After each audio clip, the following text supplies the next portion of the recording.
तुझे सोबत असणे हेच मला हवे असते. तुझे सोबत असणे हेच मला हवे असते. सहवासातील प्रत्येक क्षण जगणे माझे नवे असते. सहवासातील प्रत्येक क्षण जगणे माझे नवे असते.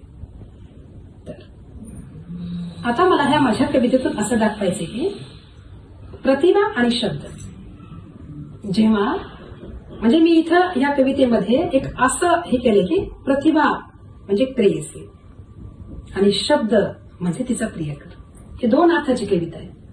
कारण की असंही आपल्या मराठी भाषेमध्ये ज्याच्याकडे प्रतिभा असते खूप मोठी देवी शक्ती असते. पण प्रतिभा असते आणि तेव्हा तिला चांगल्या शब्दाची साथ मिळत असते. क्या बात आहे. म्हणून माझ्या कवितेमध्ये प्रतिभा आणि प्रतिभेला शब्द म्हणतो आहे. तू तर एवढी प्रतिभा आहेस म्हणजे तुझी तर काय बातच वेगळी आहे. तरी मी तुझ्यासोबत असलीस की तू आणखीन कुठे जाशील. तर कवितेतून पुढे तुमच्या लक्षात येईलच. शब्द म्हणतो प्रतिभेला. तू काव्य सुमने बरसत जा मी गंध त्यातला घेतो. तू काव्य सुमने बरसत जा मी गंध त्यातला होतो.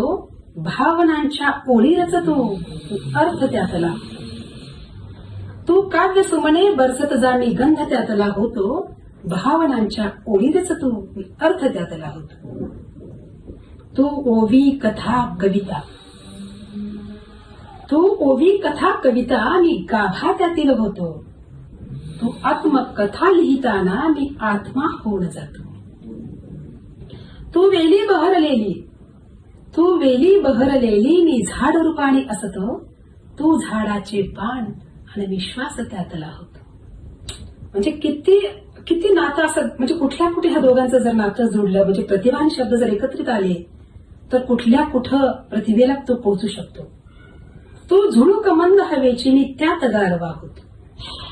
तू झुळूक मंद हवेची मी त्यात गारवा होतो. तू सागर लाटा तेव्हा मी तुझा किनारा होतो.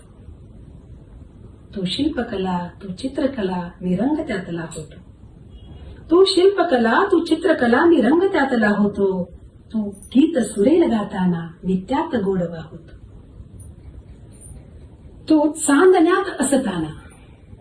तू चांदण्यात असताना मी तुझा चंद्रमा होतो. तू पेटवता ज्योतीला मी उजेड होऊन जातो. क्या बात आहे. अरे तू फक्त ज्योतीला पेटव, उजेड पाडायचं काम आहे. म्हणजे किती छान वाटतंय. म्हणून शेवटी राजहंसिनी प्रतिभा तू की साहित्यातील मोती. राजहंसिनी प्रतिभा तू मी साहित्यातील मोती. प्रतिभा आणि शब्दाचे अतूट निर्मळ नाती. प्रतिभा आणि शब्दाचे अतूट निर्मळ नाती. धन्यवाद. माझ्या जर तुमच्यापर्यंत पोहोचत असतील तर प्लीज श्यामकन्या या चॅनलला लाईक करा, शेअर करा, सबस्क्राईब करा. धन्यवाद.